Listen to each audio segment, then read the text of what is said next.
I don't know how much Otto really cares for his daughter or his family. Like, it's weird, right? Because I Yeah. mean, I do recall later in this series, he does seem to have kind of maybe more of a soft spot for Aegon, but is it because he's a boy or because he could be the heir? You know, like Alicent kind of gets thrown under the bus. I think it's definitely because he's the heir and that's all that man cares about is getting Aegon on the throne, whether Aegon should be there or not. Because quite frankly, Alicent's children are kind of like a repeat of Cersei Lannister's children, where you just know that none of them belong on the throne. Aegon is a psychopath.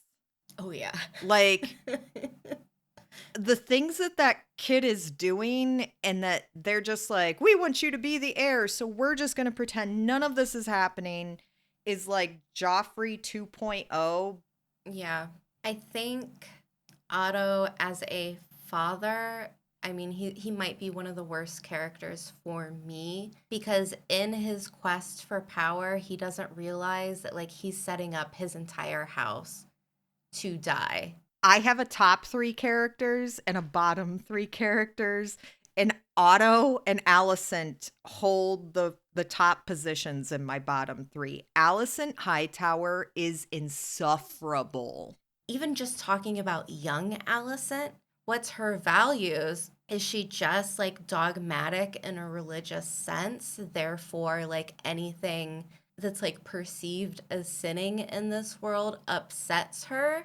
Rhaenyra is a sinner, so now like I'm gonna do everything I can to make sure my kid is the king. Like, is that the motivation? Religion? I think it's kind of like a hybrid between those two things. We've got religious, like, zealotry happening, and then we also have the aspect of jealousy because Rhaenyra does get to still be a child until Mm-hmm. her father is like, we absolutely cannot avoid this anymore. You must get married. Like, she makes it to, by my count, because I was actually like tracking on their ages as we were going through this time. So by the time we get to, like, I would say episode 4 or 5, Alicent and Rhaenyra are like 18, 19 years old by this point. And Alicent has been married and has 2 children by now. Mm-hmm.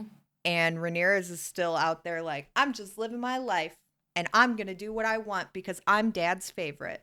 And I could see where that Yeah. that brings forth jealousy.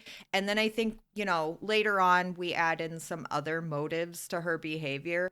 But this combination of like jealousy and religious judgment that she has going on makes her entirely insufferable.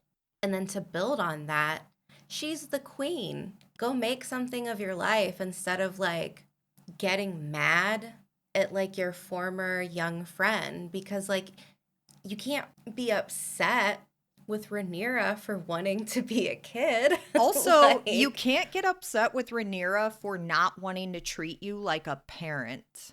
right. It's so And it's much. it's It's so definitely much. sometimes got that weird, like, we're the same age, but I actually believe that being your step parent means something. Right? I think my favorite in the first 5 episodes, my favorite Rhaenyra or my favorite Alicent moment is when Damon comes back and he's like, "Yeah, we dealt with the crab feeder. I'm the king of the tides. Here's a sword. Add it to the chair." I do And love then that. like He throws at it to the chair. And then he makes like a big scene about antagonizing the crown situation only to hand it Mhm. over. Like, he must be so pleased with himself in these Oh moments. yeah. But my favorite Alicent moment is when Damon has this like grand return, right? Everyone's happy, everyone's elated. The king, what a wonderful time. He and the brothers back together again. And Alicent's like, Damon, would you like to go see the tapestries? And then she I gets sit. dogged on by her husband for that, which, oh, I, girly, you should have known that going into the situation, that Viserys does nothing but want to coddle and people please his younger brother. you feel bad for Alicent, right? Like in a position that is just awful. But at the same time, she's so upset because so jealous that Rhaenyra can be a child and she's had to step up into adulthood. Girl, you are an adult. Like go do adult things. Like do something that makes you happy. And of course, I can't say that and just kind of forget about the fact that she's in a really shitty situation where she Right. still has to do her wifely duties, which gross. But I don't know, like there's other things that as a person I feel like she could be focusing on to make her life a little bit easier instead of being so fixated on Rhaenyra. And I've seen some people say like, well, maybe there's like an unrequited love plot line going on where like her and Rhaenyra actually love each other in a romantic sense, or they did. It was giving that in the first couple episodes. Right. But if that's something that you want to add to the story and make it a motivation instead of like a question, like, oh, maybe they were lovers, I think you have to add something a little bit more concrete in Yeah, there. But it is HBO. Maybe they just want that as like a talking point, like, ooh, maybe, kind of that's like, true.